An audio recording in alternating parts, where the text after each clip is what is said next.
Magandang hapon sa inyong lahat. Ipapakita ko lang sa inyo itong ginagawa kong libro. Yun yung ginawa kong libro. Draft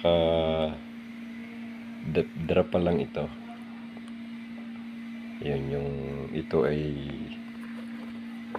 mga talaan ng aming mga angkan. Narito yung lolo ng aming lolo. Yan, tapos yung lolo pa ng kanyang lolo. Yan ang yung iba nabuo ko na yung iba.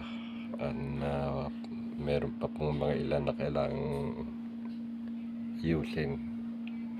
Yan, mga galula po kakapal, hindi na po pakasaba yung mga bagong henerasyon. Yung iba mga hindi pa na-update yung mga bata, pero karamihan matatanda naka-record na po dito.